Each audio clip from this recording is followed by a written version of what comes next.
Ground control to Major Tom. Ground control to Major Tom. Hi everyone, good morning. Nice to see you all here. Lisa Bari, I'm the CEO of Civitas Networks for Health, here today to talk to you about what health data utilities will be like in the future, and what they are like today, and what a vision for the future of health data utility in Arizona, Colorado, and beyond could be, building on what we already have in front of us in the country. So, all right. This is sort of our thesis for the day. We really believe that health data utilities are health equity infrastructure for the future. And I'll talk a little bit about what that means to me, and then obviously would love to hear from all of you. Sounds like there might be an app involved. I don't have that, so we'll figure out how we do questions or comments or engagement from the audience when we get there. What is Civitas Networks for Health to start with? So Civitas is a national nonprofit member and mission-driven organization, and we see ourselves as the bridge between data and doing. And probably many of you in the audience here also are somewhere on that bridge between data and doing. You are working in the health data space or the exchange space, or you're in the doing space. You're delivering healthcare, you're improving healthcare through quality improvement or other health improvement work in your communities or community-based organizations. So you're somewhere on this bridge, and so are we. Our members cross sort of all of these different perspectives. So just a little bit more, this is a very complex slide, so don't freak out. It's a lot, there's a lot to see here. This really shows you sort of where we are, who our members are, and who their participants and constituents are. And so our members really cross the boundaries between these different types of designations and work that they do. So they are the regional and state health information exchanges like Contexture, like QHN, and others. They are the quality improvement organizations across the country, many of them, health improvement organizations as well, community-based organizations who are in the space of exchanging data. They're called health center controlled networks. We also have a various number of people involved in community information exchange, and then also their health data organizations and the all-payer claims databases, and their various business and technology partners who make up our community as well. And then they all have, of course, in the center, the sort of the middle half circle there, all of their participants are probably many of you, so the hospitals and health systems and practices and providers and community organizations and those in that space, and of course they also serve patients and community members. And so we are representing these infrastructure layer-like organizations across our health system who are really working to make healthcare better, generally using data. So that's who we are, what we do, and where we sit in this entire landscape. Personally, I used to work at CMS, at Medicare, on primary care payment models. I also used to work at a large health IT vendor, so I've got a good background that crosses the government and policy side and sort of the health IT and the quality improvement side. So that's what brings me to this work and why I'm here today. Okay, so what is a health data utility? You've probably heard this, you may have heard this word before from your friends at Contexture, and we want to just get a little more specific about what we mean by health data utility. And I'll use the acronym HDU. If you're in healthcare, especially if you're in health policy, you know that we do a lot of acronyms. So HDU is health data utility. And this is sort of an emerging space.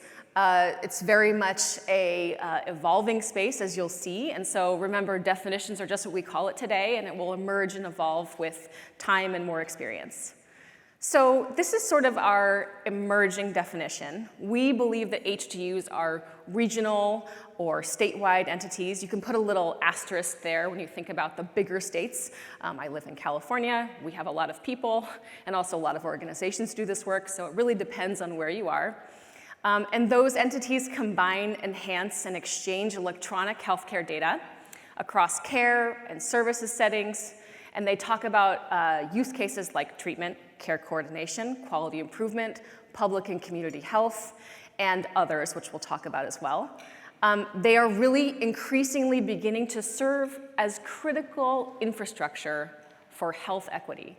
And health equity is, of course, the goal of our healthcare system's sort of policy frameworks now at the federal level. They're saying, how can we actually advance health equity? We have not been doing that. We have many gaps.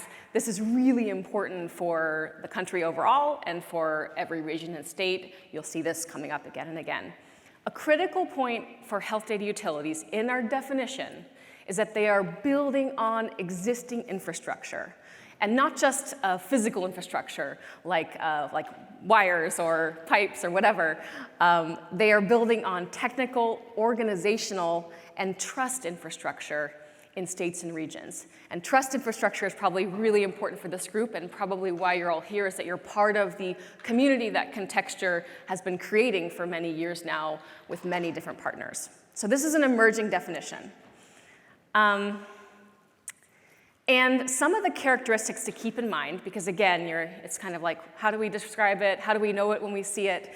These are some of the characteristics we know about today. They generally are neutral and flexible in meeting the goals of their stakeholders and communities. They generally have some kind of designated authority from the state, from a region, from a county, from potentially the federal government. It depends on what it is. They generally have some kind of sustainable financing from many different sources, so whether it's participant fees or whether it's contracts for providing value-added services, they have different ways of being of use in their community that results in value for them as an organization to be sustainable. They generally represent a connected region or state geography. The reason for that is that local is where healthcare happens. I'm sure you all know that, and it's really important to have those local connections. They generally have, and this is really important, multi-stakeholder, cross-sector participation, which means that they have not just one segment of the health and healthcare landscape. They have payers and providers and state government and public health at the state and local or territorial or tribal level. They have a whole variety of different people coming together to say we want to make healthcare better and we need an infrastructure neutral partner to help us. They generally have, on that note, modular technical infrastructure and advanced technical services. They're using the best in class. They're using the same technical folks who are used by private sector for-profit companies to provide these services. They are generally, in some way, shape, or form, public-private partnerships. And they have an inclusive governance strategy for how you make decisions about the organization and also about the use cases that they actually deliver on. And in some way, shape, or form, they leverage state and local authority and participation to do the work that they're trying to do. So these are just some characteristics to keep in mind when you think about, is this a HDU or something else? And when we think about equity infrastructure, what specifically in that makes it equity infrastructure? I think, first of all, we start from the way that they're organized. Generally, not always, generally nonprofit, community-governed entities that are increasingly improving and enhancing and expanding their visions and their missions to advance health equity with their work. They prioritize that community governance and they encourage inclusivity in what they do. They're transparent. They're increasingly building capacity for race, ethnicity, and language, and sexual orientation and gender identity data. Thinking about the capture and use of those data, and also while thinking about being really careful with sensitive health data and how they can protect it and make sure that it doesn't get released in an unauthorized manner. They're using social determinants of health data standards, for example, the Gravity Project data standards for exchanging social care data and referrals. They are also generally supporting greater connectivity to community-based organizations and trying to help those organizations build capacity, human resources capacity, technical capacity, whatever it is, to bring them into the fold of this work. So just some ways that HDUs are starting to become equity infrastructure, and what we'll see more of in the future. So what is driving this need for more robust health data that goes across different types of data, different types of services settings, different types of stakeholders, whether they're payers or plans or state governments or public health or people trying to deliver care or support their families? What's driving this need forward? Why did HDUs start to exist? Why did they come into existence over the last, let's call it, decade or so? And so there's a couple of things. I'm not going to read all these off to you, and you can have these slides if you want. But if you start from, roughly 20 plus years ago, 20, 30 years ago, when we really started seeing more and more digitization of the healthcare system, as well as other systems like claims and eligibility processing, you started to see people saying, we need to, as a broader community, digitize this work. And you had the emergence of various reports, programs, and move towards electronic clinical quality measures and things that started moving us into that digitization space of the healthcare system. We then had a coordinating role for this work happen at the federal level. It's called the National Coordinator for Health IT. That was created in 2004. And then you had various efforts to think about exchange at the national level. How could we exchange data across the country in a safe and secure way? So various things happen. We get up to 2009 with the HITECH Act and all of the incentives for adopting electronic health records. Those of you who are working in the space then probably remember tons of money. We all have to adopt EHRs really quickly, and it doesn't matter how they actually work. We'll just get them on board and do that check mark and get the incentive dollars. That was a big push in a really short amount of time. I was working at a health IT company at the time. And you also probably know that there wasn't a lot about actually how to make those systems talk to each other, or really ensuring they were using standardized types of data or structures. But they said, it's still a success. We got people to start using those EHRs. And that was a big deal. There was also a little bit of money at the time, relatively speaking, a little bit of money for state HIEs, for state health information exchanges. So some of that also spurred adoption and growth.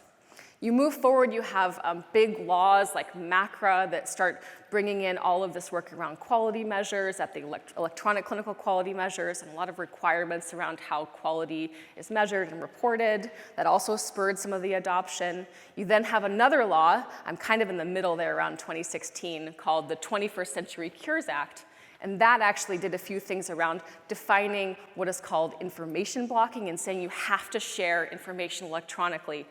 Those of you who've worked in healthcare for a while probably know that, well, actually, HIPAA required that you share information in the form and format that someone chooses, but it really hasn't been happening. It wasn't happening then, and it's still a little bit questionable now. The law is the law. It passed in 2016. It was finalized recently, and there are now penalties for information blocking for health information exchanges and health IT vendors who were not necessarily the biggest offenders, but definitely it's the law. So there we are today.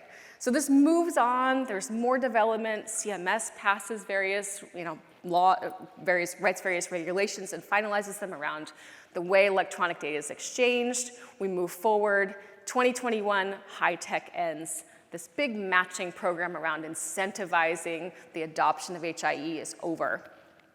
At the same time, the federal government finalizes what's called the Trusted Exchange Framework and Common Agreement, which is the latest attempt at doing a national, in this case, decentralized exchange of data. It's relevant for all of our work. In 2023, Civitas, my organization, we created some really important resources around health data utility, kind of bringing together all the work that our members had done for many years and really consolidating into what we call the health data utility framework. And then that brings us to 2024 and beyond. There's a lot more to come on health data utility, more regulations being written by the federal government, more actions by state and local governments around health information exchange and the use of electronic health data. So we're seeing that all develop today. As you can see, it's been a relatively long road, and there's a lot of things happening very, very quickly now, and we'll continue to see that push towards comprehensive health data for all the work that we do in our communities and also at the national level. Some of the drivers really pushing us forward are activities at the Medicaid level. If you're involved in Medicaid work, you probably know that various states are doing big demonstration programs, waivers to combine all types of data and all types of activities. That's really also pushing us towards developing health data utilities across the country. So long slide, lots of mile markers. This has been happening for quite some time as the big summary takeaway here. It's not an overnight success. It's many, many years of work at the state and local level and also at the federal and national level. Just to give you a quick idea, most states have some kind of laws or regulations or policies on the books around the exchange of health information. And they've designated entities, they've done all kinds of things over the years. You can see really a pretty broad swath and lots of activity still happening today. As I mentioned, I live in California now. Our organization is national, and there is currently a big effort on the state level for data exchange called the Data Exchange Framework. So it's happening every day, more and more state policies also being passed or regulations being written or programs being started across the country. So lots of activity. So, okay, I just talked about how there's a ton of different activities at the state level, there's stuff happening at the federal level. What about the national networks and frameworks? What about laws and regulations around data exchange? What about a hospital that has Epic and has care everywhere and share everywhere? How does that fit into this picture? How is that different than what we're doing here at the state level or the multi-state level? What does that look like? So will our persistent data exchange issues as a country be solved at the national level with new laws, with new federal programs, with mandates or incentives? And why do states and HDUs matter in this story?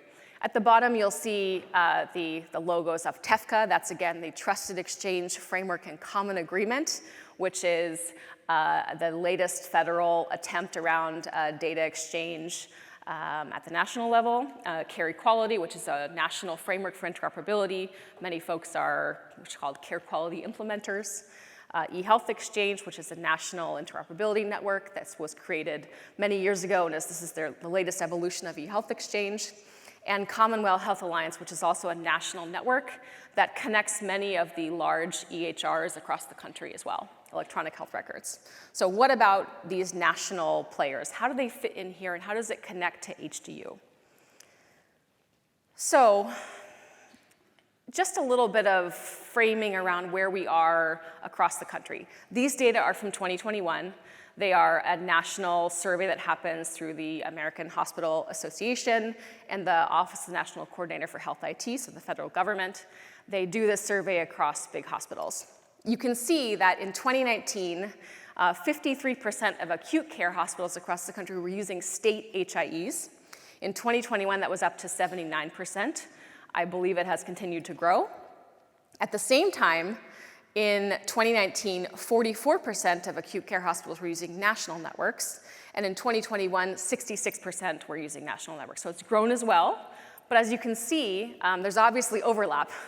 The statistics certainly could lie, but there's overlap here. Many of them use both, and that's totally normal and expected. There are different uses and purposes for national networks and frameworks and your state and regional partners. And it's okay, there's not going to be one solution for all interoperability and exchange. And that is a reflection of sort of how complex our healthcare landscape is. We have a lot going on. There are a lot of different payers and providers and community members and referral places and all of the above. There's a lot of things going on, and so you need, in most cases, multiple solutions to meet all of your data exchange needs and your data needs for quality and health improvement. So it's important to know this is where we are, roughly 2 years ago, and we believe these trends have continued to grow in this direction. So you need both, is my summary. So continuing on that line of thinking, why community governance? Why do we need that when you think about national interoperability networks and frameworks versus community-governed HIE and HDU organizations? What is the difference? I would say that progress at the federal level from a regulatory and passing laws framework has really been pointing to how can we do more consolidation? How can we have a more effective national network or framework? How can we get everyone to do it? And really thinking about health data and health data exchange from an EHR-centric view, right? If we just connect the EHRs, we solved all the problems. But we really believe, and our experience shows us, that data governance has to happen at the community level with local stakeholders in line with state laws and local needs. We think that they can exist alongside and are very complementary to national networks and frameworks and national goals around interoperability and exchange. The federal government would have you believe, this sounds really bad, that there are no states in data exchange. And that's sort of true, right? I might slip and fall. I might fall off the stage and have to go to a hospital here, and then my insurance is gonna have to figure out how to pay the hospital bill, and they're gonna have to also exchange my data for referral. It matters, but, and so then they should be able to pretty easily just send those data right over to California. And so shouldn't be an issue. This was all done under a scheme that we all agree with, more or less, HIPAA, regarding the covered entities, the hospital and the hospital, the health insurance payer and the health insurance payer. But of course, there are relevant state laws that are different. And so when you're thinking about exchange within the state and the things that happen here, you have to think about what is relevant for your state and local needs and your preferences and your culture and who are the people here and what are they doing and where do they live and which doctors do they see or not see. Those things are all relevant and they do matter. So I would say interstate exchange is very important, but also intrastate exchange and the work that you do to build up those data resources in your community is also really, really important. And so this is our favorite metaphor so far, is that our simile, is that national networks and frameworks are like the interstate highway system. You can travel between them, but what happens when you have to go somewhere else? For us, we would say, and especially here we would say, without state and local networks, you would be exiting I-10 onto a field. We did exit I-10 to get here, and there would just be a field and no roads to get you to the hotel. And that matters to us. And that work of building the local networks is very, very time-consuming. The last mile, the last inch, whatever it is, that takes a huge amount of time and a huge amount of local knowledge. So great to have the interstate highway system. I appreciate it. I want it to be there. But I also want to know that there is a really robust, detailed network when I get off the highway.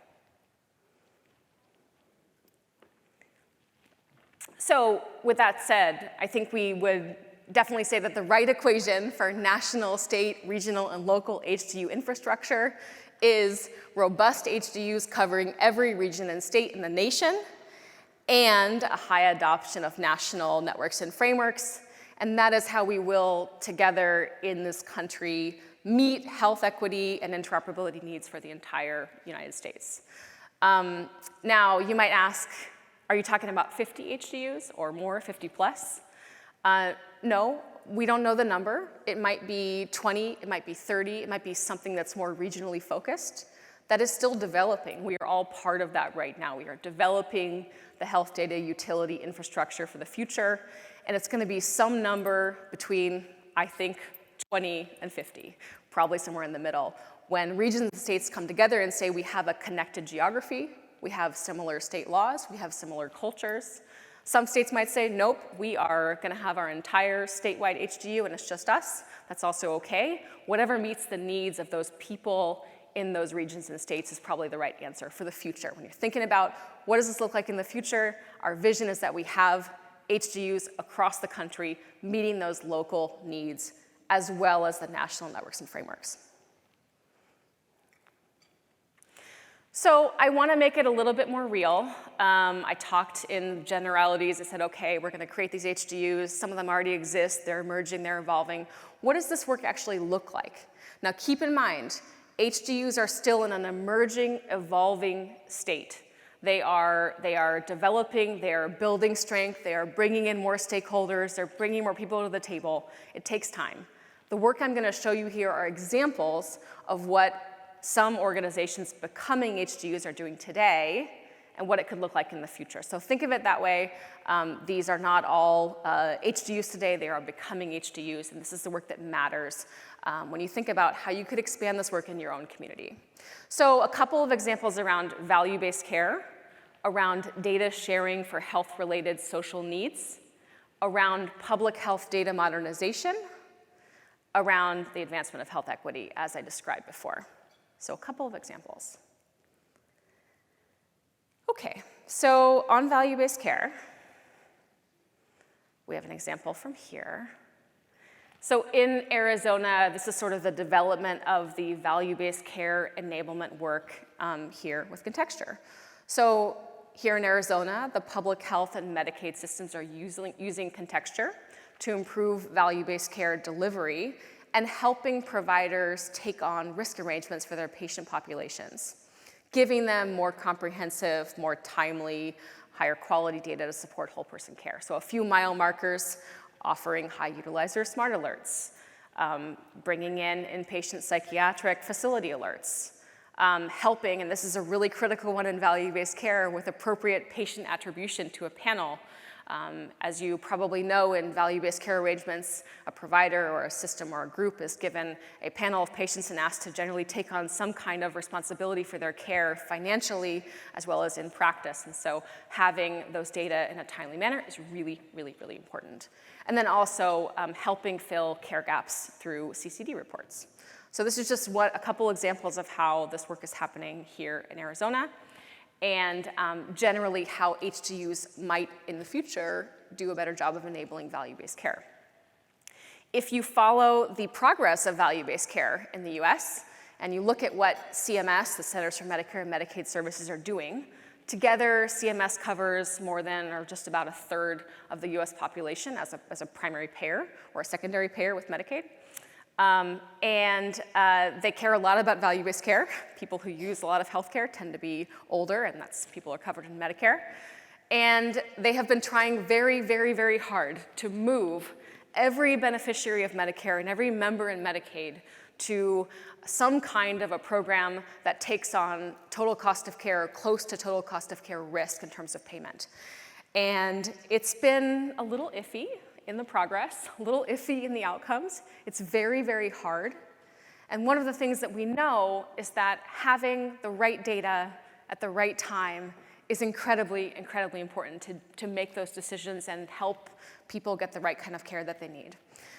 So I would probably say until we have coverage of HDUs across the country and those HDUs connected to and supporting value-based care with the right data at the right time, we are unlikely to make significant progress or meet our value-based care goals as a country. So something to think about, and one of the reasons why this work is so important to me personally. Another value-based care example in Arkansas. Arkansas's HIE organization is actually run by the state. It's one of the few, but they work in a very community inclusive way. They have community involvement on their advisory boards and things like that.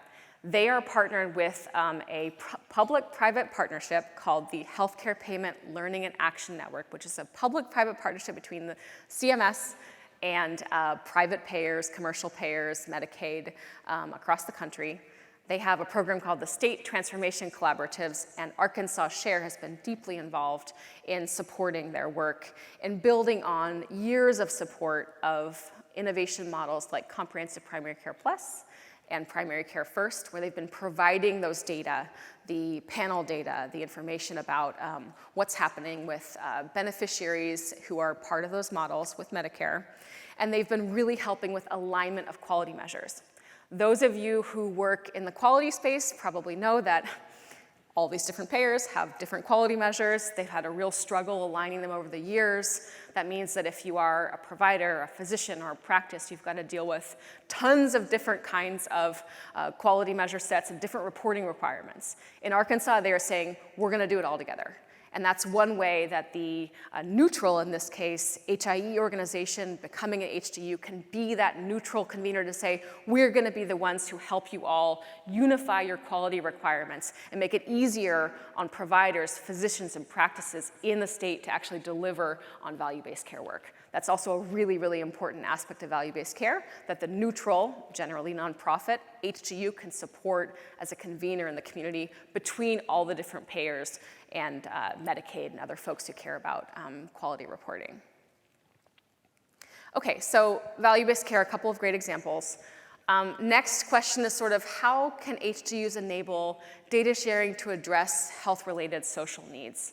And we think of the health-related social needs as the consequences of the social determinants of health. So we can't directly address social determinants, we can address this health-related social needs of people. Okay, so on this one, once it advances, so one of the programs that Civitas works on at the national level, we are a member and mission-driven organization, is we have a program that's helping implement what are called the Gravity Project standards. They are data standards around collecting information about health-related social needs to standardize the way you describe those health-related social needs and how you actually exchange those data using a standardized method. So we are implementing gravity data standards across the country, and we have 4 sites, actually in Arizona, Colorado, Oklahoma, and in New York State. And in Oklahoma, My Health Access Network, which is the statewide HIE, becoming an HDU, they are one of our pilot sites, and they're using their existing infrastructure to enable HDU for health-related social needs screening and data sharing.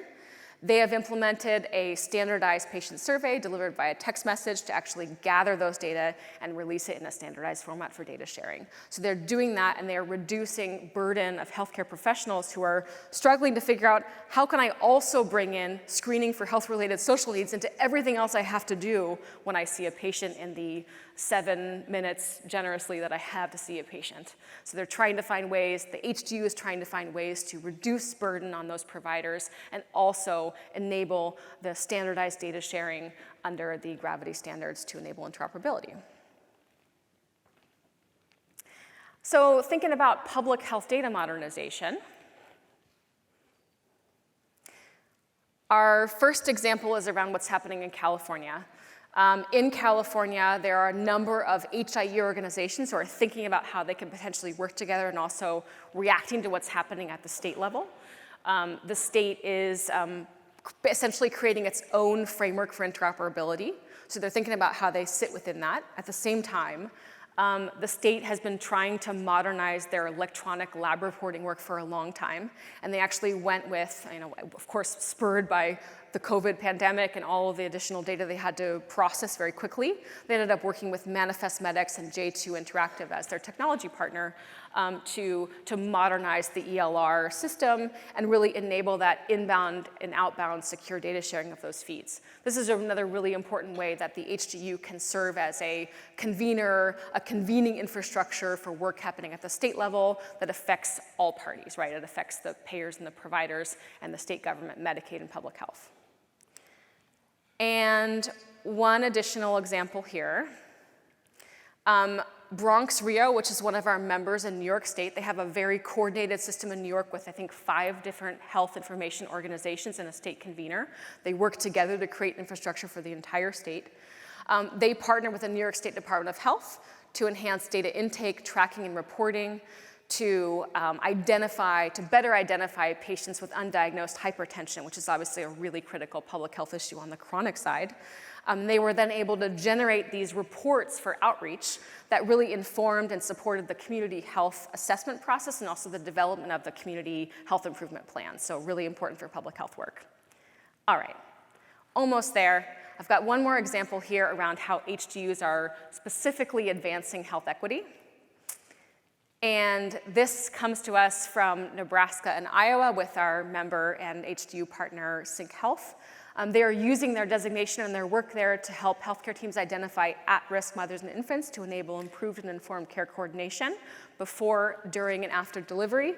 And this work really is advancing health equity specifically among the BIPOC populations of those states and really getting help where it needs to go very quickly. So this is a very important initiative in those states, and they're using all the data and the connections they have to make this work happen. Okay, so getting a little closer here. I've given you some examples. You can maybe imagine what the future could look like if you had you continue to build on the infrastructure you have and continue to develop all of those use cases and think about what it would be like if we really had HDUs across every single state. If we had 20 to 50 or 30 to 50, and we also had really robust national networks and frameworks, we would actually see this overall improvement in the health of populations. It might also give you some ideas of how you can support and help and be engaged with your friends here at Contexture and continuing to build and grow the health data utility in Arizona and Colorado, what that would look like. Some of the work is already happening here, obviously, as I mentioned, and there's more to do, but that really needs all the parties to be at the table to make it happen. So what's next for HDUs? What do we see happening next? I think the first thing to note, which I've already mentioned, is that HDUs are not necessarily a one-size-fits-all. It really depends, again, on the preferences, the laws, the structure, the stakeholders, the communities in every region and state. Their preferences matter, and their preferences and their work and their participation and engagement is what makes it a state or regional HDU and not a national network and framework or a single purpose network or framework.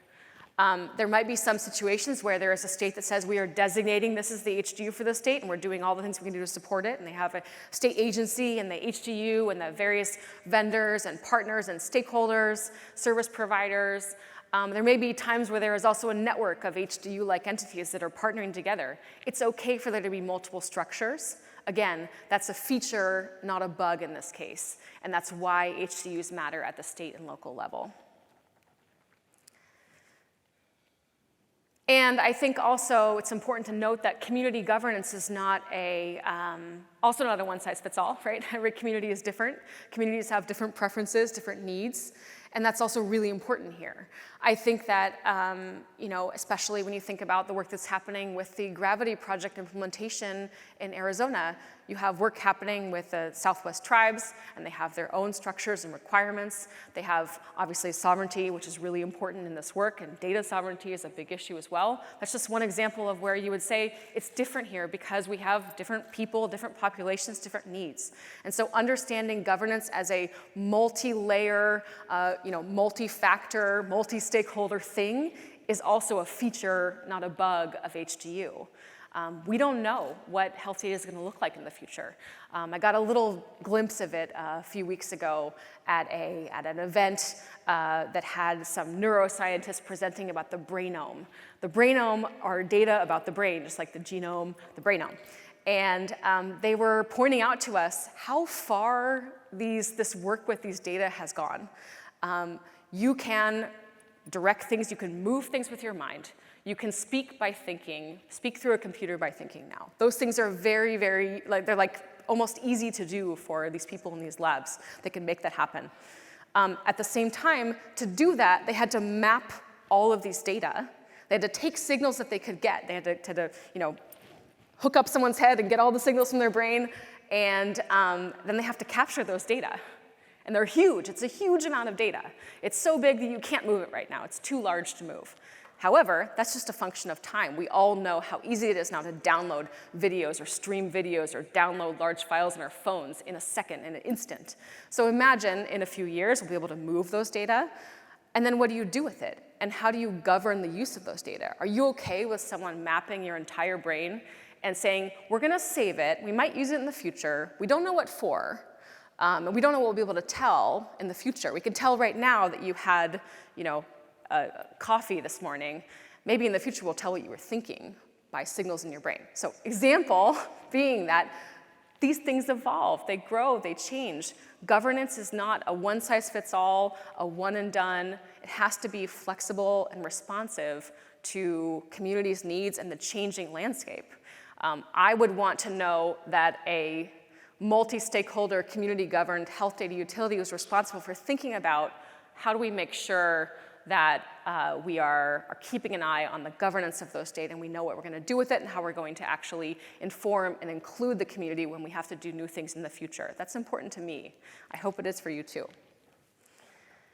So we're pretty close. I do want to also acknowledge that our health equity infrastructure is incomplete. There's still a lot of work to do. This is new, this is early days. We do believe very much that the health data utilities are equity infrastructure for the future, but we also know there's more work to do. So I think we want to keep building and looking towards the future with promotion of local communities and tribal sovereignty around data. We want to talk about the inclusion of the people who the data represents, always working to include more community members, more people, more perspectives. We want to make sure they're at the table. If it's about your data, you should be there. You should be part of the governance of those data. Investment in people and organizations across communities with lived experience, also a really important factor.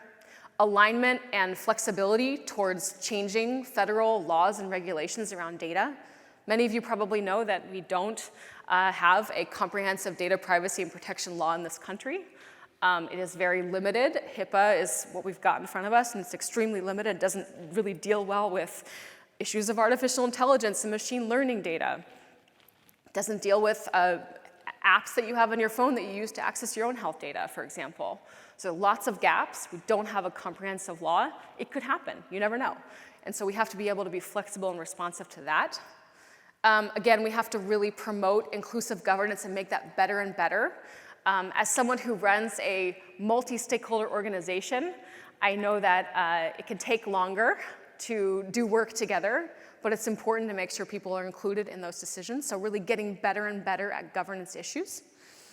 And training and supporting communities around data collection and use, building that capacity in the community. It's a lot of work, but it's really, really important as well.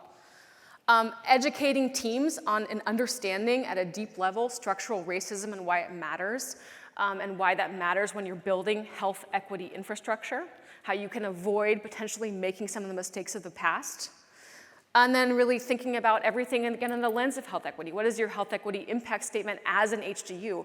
How does it matter? How do you build it into everything you do and what you think? So that's really important as well. So I want to just, again, acknowledge that there's more work to do, and we need to build these things in front of us right here for future health data utilities.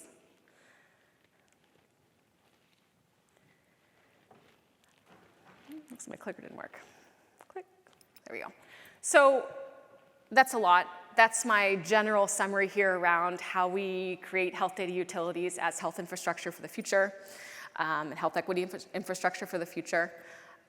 We do have a lot of resources on this, and we're building more. So if you have questions, if you're interested, you want to get involved, first and foremost, the team at Contexture is building health data utility in Arizona and Colorado, and I'm sure that they want you to be involved in a deep way in that work. That's the first place to go. And then I think we also have these national resources to sort of react to and give feedback to and use and build off of. Civitas has these resources for free, of course, on our website. We have the framework. We have a bunch of research across the country that shows the different laws and regulations and work around HIE and HDU, and really thinking about how we advance implementation of this work. Ideas, frameworks are really great. The hard work is implementation in your communities. It's not easy. It takes time. It takes inclusive community governance. That's really important. And so I think that we are very interested in how this work lands with all of you and what happens here in Arizona and in Colorado and the rest of the country, and really want you all to be involved in that work and make it better. So that's what I've got for you today. I do have a little link here, a little QR code, where you can actually go to our website and see those resources. But that's what I've got. Thanks, everyone. Heard that there might be some questions on the app, yeah? Okay, great. All right. Can you all hear me okay? Just gotta shout a little bit, yeah. So thank you so much for using the app. We have quite a few questions that came through. And if you're unfamiliar, we can give you kind of a little tutorial. There's a lot of questions. Great. So I'm going to kind of start with the top, which most of you liked, and so we'll go from there. So Lisa, the first one is, are there plans for the federal government, including CDC, CMS, and ONC, to provide funding to support the new HDU model? Fantastic question. So no, and also there's no funding for TEFCA or the national networks. It is a real problem. The federal government has big goals around national exchange, and this big promotion of this thing called the Trusted Exchange Framework and Common Agreement. And unfortunately, it is an unfunded program and an unfunded mandate. It is not yet a mandate, it's a soft mandate, I should say. They're planning on tying it to things like Medicare participation or quality improvement programs, but with that, it is unfunded. Your organization will have to pay to be part of the network, and there is not really any direct funding for that work. With health data utilities, this is more at the state and regional level. I will say that Civitas, my organization, is working to try and get funding from the federal government in different ways to build more of those HDUs across the country and support that work that's already happening from the ground up. But there is not a new amount of funding or funding appropriated by the federal government to support this work, either HDUs or the national networks and frameworks. Thank you. All right, next question here. Would you say it is the biggest hurdle in progressing HDU currently? What is the biggest hurdle? Yeah, there are a lot of hurdles. I think the first is that we are talking about an evolution in the way we think about health data. It's been very siloed. It is very siloed, of course, as we all know. And we're saying you really need those unified data resources, whether it's one organization or one infrastructure or a network of some kind, to break down those silos and say we can connect all these different types of data in a safe way, in a community-governed way, in an inclusive way, in a responsive to needs way. I think that's a really important aspect, and it's something that is hard to understand, especially if you believe or you work in the world of EHR-driven interoperability. Oh, we've signed up for Care Everywhere, we've solved all the problems, we've connected everyone, we have all the data. It's just not true. And I think we're getting over that hump of saying like, no, just connecting the EHRs isn't enough. There are lots of data that are important about health and healthcare across communities that need to be looked at together in a comprehensive way and released for approved, safe, community-governed use cases to improve health and healthcare.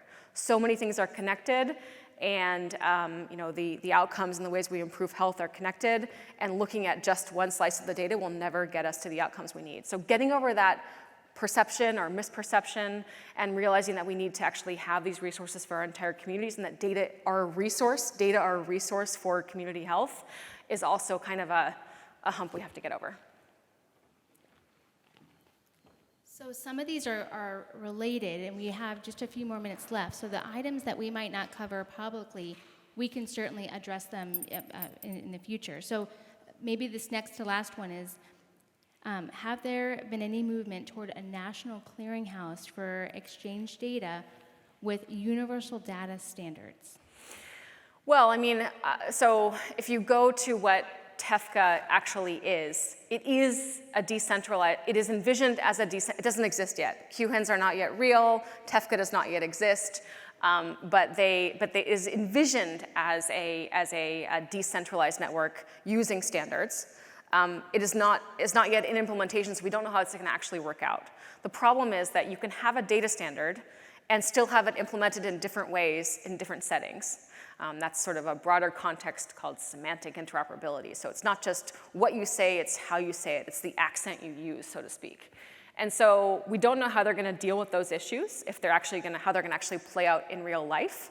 And also, the data standards proposed for the first version of TEFCA are the same old data standards that all EHRs and HIEs have been using for a long time, not the more modern elemental data standards, which are called, you may have heard, FHIR APIs, F-H-I-R, FHIR APIs, FHIR data standard for APIs for transporting data in an elemental way. That is coming into the market.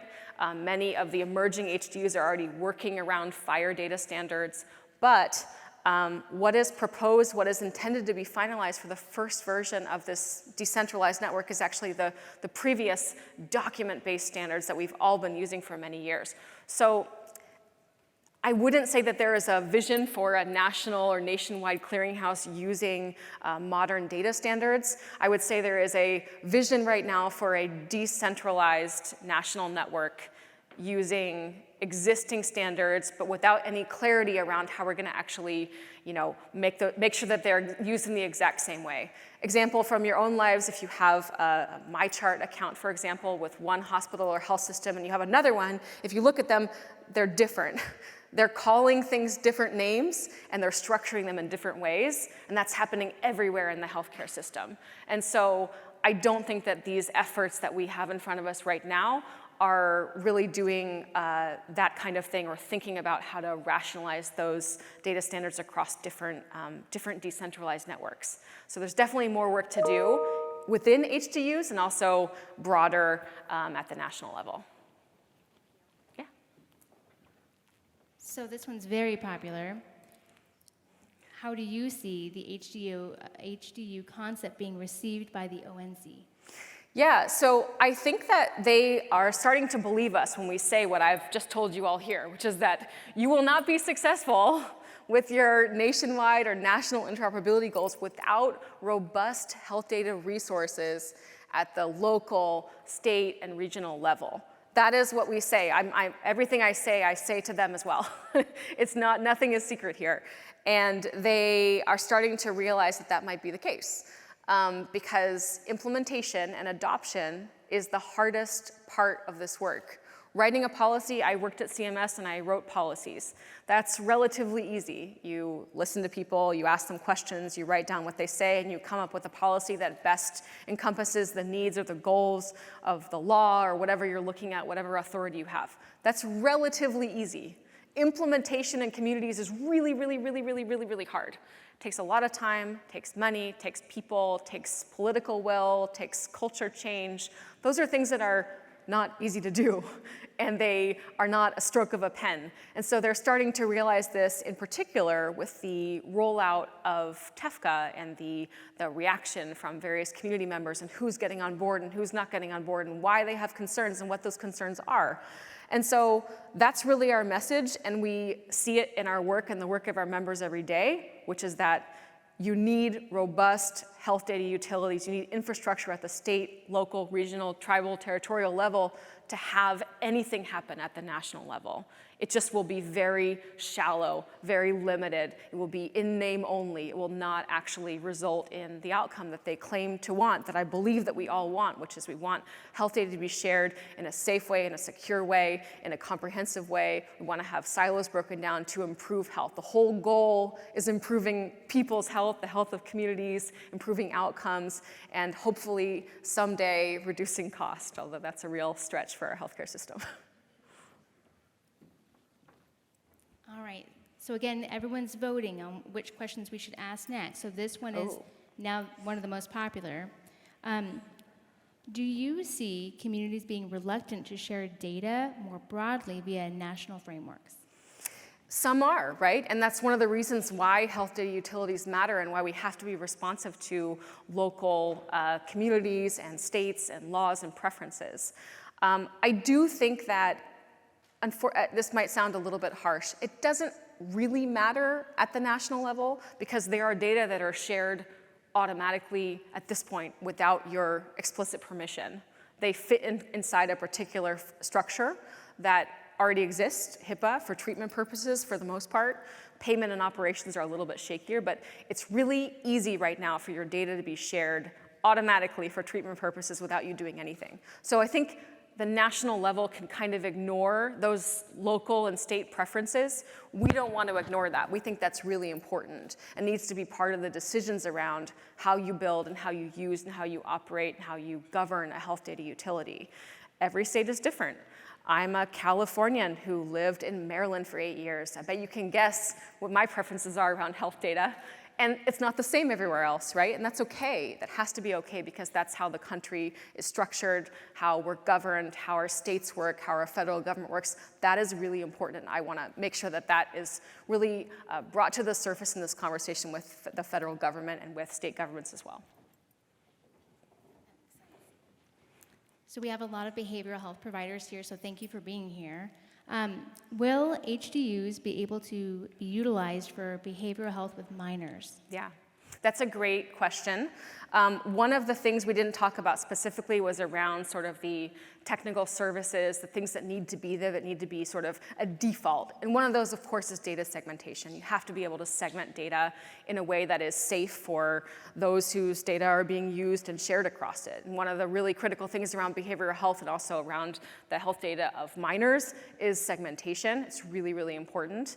I won't say that we have like a perfect solution, but that is a critical baseline technical service that has to be there, is you've got to be able to segment data appropriately. You have to be able to make sure that those preferences and those rules that exist in states and local areas are able to be represented in the data that you use and share.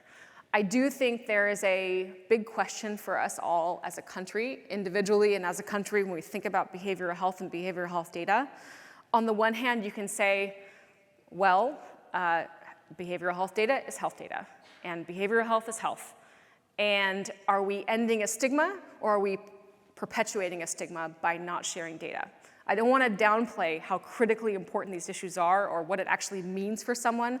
Trying to imagine myself or someone I love or someone in my family whose data is being shared in that way, and it does give me some pause. So I do feel that there is still, we need to have extra concern and care. But at the same time, we have to decide a little bit as a country and as each state or each HDU, how do we feel about behavioral health data with regards to overall health? And are we ending the stigma, or are we perpetuating a stigma by not sharing data? All right, we have time for one more question, and then we can go over those poll results as well. All right, so if I use any of these acronyms incorrectly, I apologize. VPB attribution methodologies have been developed and refined as proprietary. What is HDU's role in informing and standardizing this to achieve the total cost of care model?